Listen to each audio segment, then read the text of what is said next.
कल युग को लेकर भगवान श्री कृष्ण ने कही थी ये बातें जो आज सत्य हो रहा है।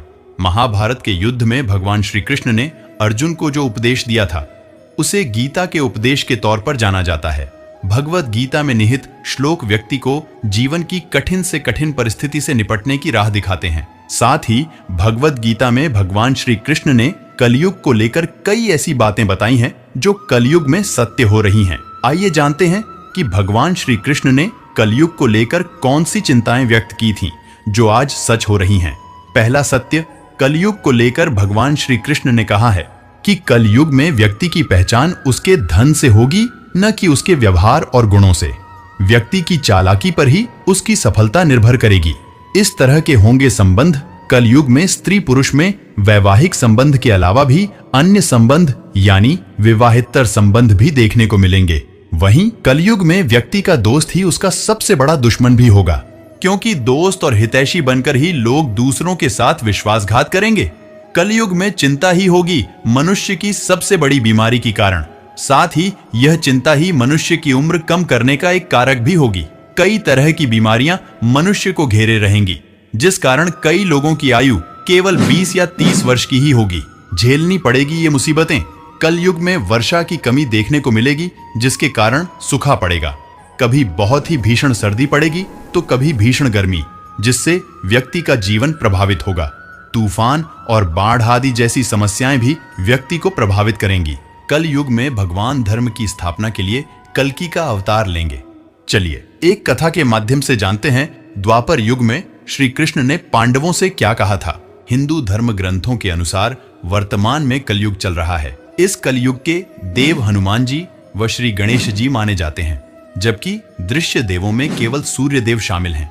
ऐसे में कलयुग के लक्षण के संबंध में कलयुग को लेकर भगवान श्री कृष्ण ने कही थी ये बातें जो आज सच हो रही हैं। कथा प्रचलित है जिसके अनुसार द्वापर युग में जब पांडवों को जुए में छल से हराया जा चुका था और शर्त के अनुसार उन्हें वन में जाना था, तो उनके वन में जाने से पहले श्री कृष्ण उनसे मिलने आए। तब सहदेव ने उनसे पूछा, हे कृष्ण, हमने तो आज तक कोई पाप नहीं किया, फिर हमें ये कष्ट क्यों उठाने पर रहे हैं। तब कृष्ण ने कहा, प्रिय सहदेव, द्वापर युग अपने अंतिम चरण पर है। ये सब जो हो रहा है वो आने वाले कल युग का प्रभाव है।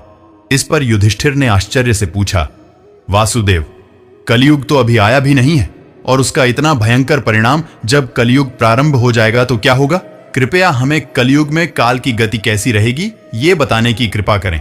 इस पर श्री कृष्ण ने कहा, आप सभी भाई वन में जाइए और जो कुछ भी दिखे आकर मुझे बताइए। उसी आधार पर मैं आपको कलयुग की गति बता पाऊंगा। श्री कृष्ण के ऐसा कहने पर पांचों भाई वन में अलग अलग दिशा में चल दिए। कुछ समय बाद जब सभी लौटे तो आश्चर्य से भरे हुए थे।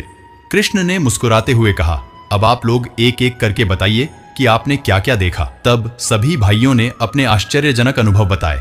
युधिष्ठिर ने कहा कि हे माधव, मैंने 2 सूंड वाले गज को देखा, इसका क्या अर्थ है। तब श्री कृष्ण ने कहा, बड़े भैया, इसका अर्थ है कि कलयुग में ऐसे लोगों का राज्य होगा जो दोनों ओर से शोषण करेंगे, बोलेंगे कुछ और करेंगे कुछ और, मन में कुछ और, कर्म में कुछ और। ऐसे ही लोगों का राज्य होगा। इसलिए इस तरह की स्थिति आने से पहले आप राज्य कर लीजिए। भीम ने कहा, कृष्ण, मैंने जो देखा वो अत्यंत आश्चर्यजनक था। मैंने देखा कि गाय ने बछड़े को जन्म दिया है। जन्म के बाद वह बछड़े को इतना चाट रही है कि बछड़ा लहूलुहान हो गया। इस पर श्री कृष्ण ने कहा, मंझले भैया, इसका अर्थ ये है कि कलयुग का मनुष्य अपने पुत्र पौत्रों का आवश्यकता से अधिक लाड़ प्यार करेगा। उनकी अपने संतानों के प्रति ममता इतनी बढ़ जाएगी कि उनकी संतानों को अपने विकास का अवसर ही नहीं मिलेगा और मोह माया में ही घर बर्बाद हो जाएगा।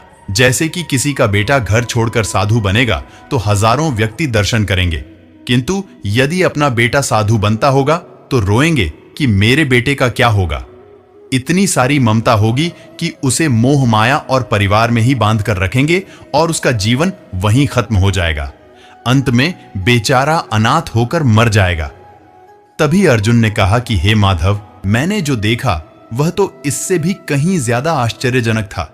मैंने देखा कि एक पक्षी के पंखों पर वेद की रचाएं लिखी हुई हैं और वह पक्षी मुर्दे का मांस खा रहा है। इसका क्या अर्थ है।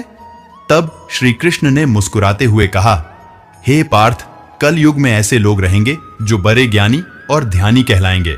वे ज्ञान की चर्चा तो करेंगे, लेकिन उनके आचरण राक्षसी होंगे। बड़े पंडित और विद्वान कहलाएंगे, किंतु वे यही देखते रहेंगे कि कौन सा मनुष्य मरे और हमारे नाम से संपत्ति कर जाए। संस्था के व्यक्ति विचारेंगे कि कौन सा मनुष्य मरे और संस्था हमारे नाम से हो जाए।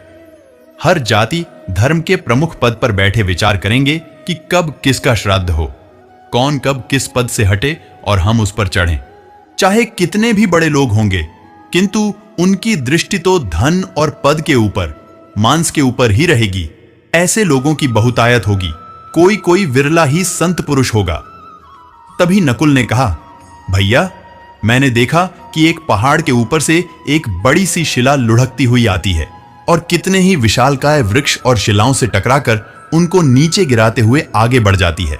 विशालकाय वृक्ष और शिलाएं भी उसे रोक न सके। अंत में एक अत्यंत छोटे पौधे का स्पर्श होते ही वह शिला स्थिर हो गई। तब श्री कृष्ण ने कहा, प्रिय नकुल, कलयुग में मानव का मन नीचे गिरेगा, उसका जीवन पतित होगा। यह जीवन धन की शिलाओं से नहीं रुकेगा, न ही सत्ता के वृक्षों से रुकेगा, किंतु हरि नाम के एक छोटे से पौधे से मनुष्य जीवन का पतन होना रुक जाएगा। अतः कलयुग में हरि नाम ही मोक्ष का एकमात्र मार्ग होगा। सहदेव ने कहा, मधुसूदन, मैंने देखा कि 6-7 कुएं हैं और आसपास के कुओं में पानी है, किंतु बीच का कुआं खाली है। बीच का कुआं गहरा है, फिर भी पानी नहीं है। ऐसा कैसे हो सकता है और इसका क्या अर्थ है?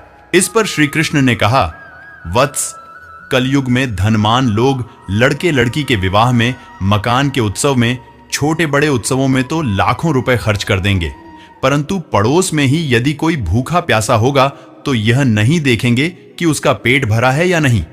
उनका अपना ही सगा भूख से मर जाएगा और वे देखते रहेंगे। दूसरी ओर मौज, मदिरा, मांस भक्षण, सुंदरता और व्यसन में पैसे उड़ा देंगे, किंतु किसी के 2 आंसू पोंछने में उनकी रुचि न होगी। कहने का तात्पर्य यह कि कलयुग में अन्न के भंडार होंगे, लेकिन लोग भूख से मरेंगे। सामने महलों, बंगलों में ऐशो आराम चल रहे होंगे, लेकिन पास की झोपड़ी में आदमी भूख से मर जाएगा। एक ही जगह पर असमानता अपने चरम पर होगी। जब कलयुग के 10,000 वर्ष पूरे होंगे, तब सभी देवी देवता पृथ्वी छोड़कर अपने धाम लौट आएंगे। समाज हिंसक हो जाएगा और भलवानी शासन करेंगे। मानवता नष्ट हो जाएगी।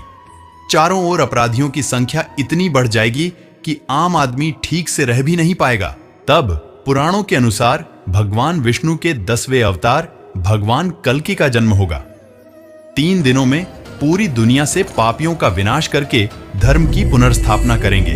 फिर युग के आरंभ से पहले इस पर लगातार 12 वर्षों तक बारिश होगी। नीचे धरती जलमग्न हो जाएगी। तब 12 सूर्य एक साथ उदित होंगे और पृथ्वी जल को शौक लेंगे। फिर इस पृथ्वी पर एक नई भूमि और एक नए युग का निर्माण होगा। सतयुग के नाम से जाना जाएगा। तभी संसार में फिर से जीवन संभव होगा।